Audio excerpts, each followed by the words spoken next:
Alors la chance d'être une librairie qui est aussi maison d'édition, c'est qu'on reste très libre dans la sélection de nos livres.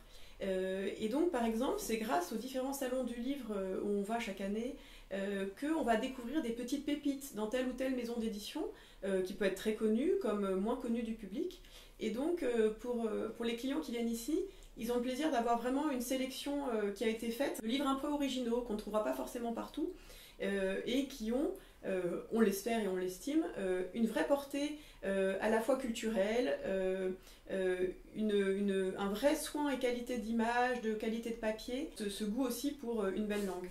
Dans les petits pépites qu'on aime bien, alors c'est d'une grande maison d'édition qui est Sarbacane, moi j'aime particulièrement Sylvain de Sylvanie pour la façon dont il met l'imagination en valeur. Parce que le livre s'ouvre avec cette citation. Alors je vous dis la citation, vous serez très surpris peut-être de découvrir son auteur. C'est « L'imagination est plus importante que le savoir ». Et ce n'est pas un grand peintre comme Picasso qui le dit, c'est Albert Einstein. Il commence très joliment avec le décor d'une chambre pas tout à fait bien rangée. Avec cette petite touche d'humour, ce Capharnaüm, cette caverne d'Ali Baba.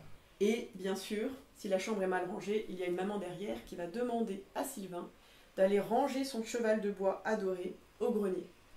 Et c'est là que l'histoire va pouvoir commencer, parce que ce n'est pas un simple cheval de bois, Charlemagne, qui est capable de prendre vie. Donc on a de très belles images comme celle-ci, où on voit le cheval de bois se déployer et devenir un magnifique cheval qui est capable de voler dans le ciel et d'affronter les nuages au loin. Évidemment, cela va permettre d'ouvrir un grand récit avec de multiples aventures, avec des dragons, des méchants, des rois. Et on retrouve ici, je trouve, voilà, de très belles illustrations qui peuvent rappeler un peu les illustrations aussi du Seigneur des Anneaux. Et on voit comment l'illustratrice est imprégnée de l'univers chevaleresque de Tolkien. Ça se termine très joliment parce que le cheval Charlemagne n'a pas du tout envie de revenir, de rester enfermé dans un grenier. Il va supplier son ami Sylvain de rester en Sylvanie. Sylvain, très courageusement, va rester seul dans ce grand pays. Il marche, ne sachant pas comment rentrer chez lui, mais heureusement, il aperçoit au loin un monsieur avec un drôle de chapeau.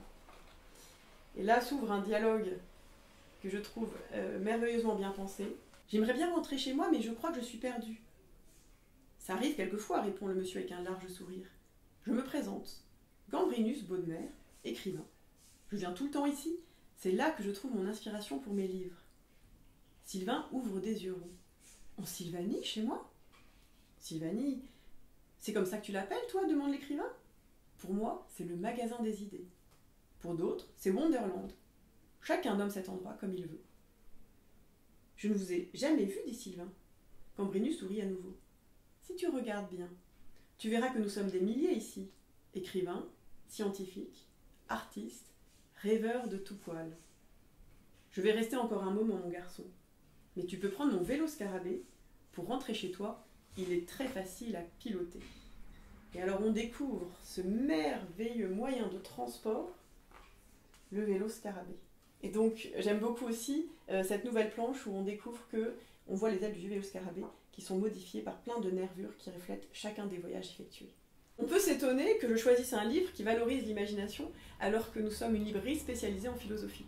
Alors c'est pour ça que je me permets ce petit clin d'œil vers Gaston Bachelard par exemple, parce qu'il y a de très beaux passages où on voit comment les philosophes eux-mêmes, et pas simplement les scientifiques comme Einstein, peuvent valoriser l'imagination. Alors on voit Bachelard avec sa belle barbe devant une bougie. Pourquoi ai-je étudié le feu seulement comme un objet de science? J'ai délaissé ce qu'il y a de sensible, de sensuel, de féminin. Il faut être poète pour dire le singulier de la flamme. Le poète ne nous révèle-t-il pas les pays les plus profonds de notre âme? Savoir rêver, c'est connaître bien plus profondément le monde. Le philosophe, c'est l'ami de la sagesse. Et donc peut-être aussi que pour mieux connaître le monde, il faut aussi l'aborder par le biais de l'imagination. C'est ainsi que le livre de Bachelard se termine aussi avec ce très beau texte. Il se dit que grâce à la poésie, il est moins seul, qu'il est plus doucement seul. Il n'est pas temps de dormir, Il n'est pas temps d'aller se coucher, il est temps de rêver.